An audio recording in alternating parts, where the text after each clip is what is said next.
Pager blast. Israel की खुफिया agency Mossad की कहानियां फिर से चर्चा में है। ये वो खुफिया एजेंसी है जो अपने दुश्मनों को नेस्तनाबूद करने के लिए कौन कौन से अनूठे तरीके अपनाती है। अब किसको पता था कि कमर में लटक रहे पेजर से एक पूरे देश को ही निशाना बनाया जा सकता है। लेकिन चर्चाएं हैं कि मोसाद ने वहीं घुसपैठ की जहां ये पेजर बनाए जा रहे थे और प्रोडक्शन लेवल पर ही इन पेजर को मॉडिफाई कर दिया था। पहले बीप की लंबी आवाज, फिर एक एक कर फटने लगे पेजर। धमाकों का सिलसिला देर तक चलता रहा और जब ब्लास्ट बंद हुए तब तक लेबनान में लगभग 3000 पेजर फट चुके थे।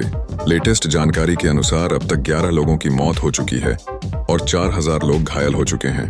इन धमाकों ने न सिर्फ लेबनान और पड़ोसी सीरिया में थरथरी पैदा कर दी है, बल्कि दुनिया भी इस हमले से सन्न है। साजिश की सुई एक बार फिर दुनिया के सबसे शक्तिशाली जासूस संगठन मोसाद की ओर गई है। रॉयटर्स, अल जजीरा और न्यूयॉर्क टाइम्स जैसी मीडिया एजेंसियों का दावा है मोसाद ने ताइवान से लेबनान आ रहे 5000 पेजर की खेप को ही हैक कर डाला। रॉयटर्स ने लेबनान के सीनियर सुरक्षा एजेंसियों के हवाले से कहा है कि इस पेजर को प्रोडक्शन लेवल पर ही मॉडिफाई कर दिया गया था। रॉयटर्स ने लेबनानी अधिकारियों के हवाले से कहा है कि मोसाद ने डिवाइस के अंदर एक बोर्ड लगाया है जिसमें विस्फोटक सामग्री है जो एक कोड सिग्नल प्राप्त कर सकता है। किसी भी माध्यम से इसका पता लगाना बहुत कठिन है, यहाँ तक कि डिवाइस या स्कैनर का प्रयोग करने के बावजूद ये बोर्ड डिटेक्ट नहीं हो पाता है। इजरायली खुफिया एजेंसी मोसाद अपनी सस्पेंस, थ्रिलर और अति गुप्त ऑपरेशन के लिए दुनिया में अपना अलग रिकॉर्ड रखती है। हम आपको बताते हैं कि इजराइल की इंटेलिजेंस ऑपरेशन की वो कहानियां जिसने वर्ल्ड पॉलिटिक्स की डायनामिक ही बदल कर रखती हैं। अन्यथा ईरान आज परमाणु क्षमता से संपन्न राष्ट्र होता।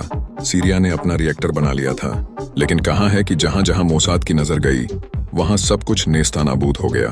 जासूसी, एस्पियोनाज, तोड़फोड़, सैबोटाज और गुप्त अभियानों, कोवर्ट ऑपरेशंस के कॉम्बिनेशन के माध्यम से मोसाद ने अपने विरोधियों की सैन्य और परमाणु महत्वाकांक्षाओं को प्रभावी ढंग से खत्म कर दिया है। मोसाद इसके लिए मुख्य रूप से 4 तरह के तरीके अपनाता है।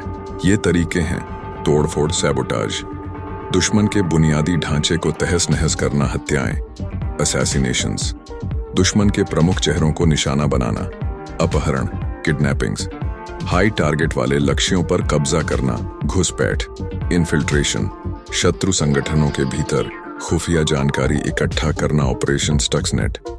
इजराइल परमाणु शक्ति से लैस ईरान को अपने वजूद के लिए खतरा मानता है, जबकि ईरान इस परमाणु बम को हासिल करने के लिए अपने दायरे से बाहर जाकर भी काम करने के लिए तैयार दिखता है। 5 जनवरी 2010 की है। इंटरनेशनल एटॉमिक एनर्जी एजेंसी के निरीक्षक में नतांज यूरेनियम संवर्धन प्लांट का दौरा की थे। उन्होंने देखा कि यूरेनियम गैस को एनरिच करने के लिए इस्तेमाल किए जा रहे सेंट्रीफ्यूज लगातार फेल हो रहे थे। इसका कारण पूरी तरह से रहस्यपूर्ण था। ईरानी वैज्ञानिकों को कुछ भी समझ में नहीं आ रहा था।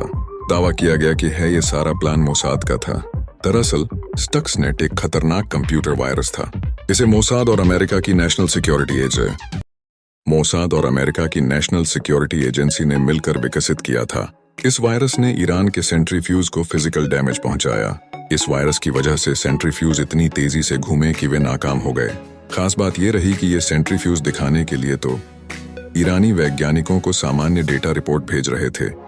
इस वजह से गड़बड़ी कैसे हो रही है इसका पता नहीं चल पा रहा था। इस वायरस ने ईरान की परमाणु महत्वाकांक्षा को काफी नुकसान पहुंचाया और उसका परमाणु कार्यक्रम अटक गया।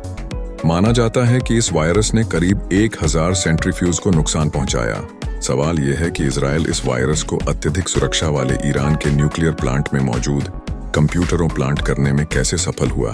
दरअसल ये वही सवाल है जो मोसाद को मोसाद बनाता है, और इसका जवाब उन लोगों के पास है जिनकी संख्या दुनिया में अंगुली पर गिनी जा सकती है।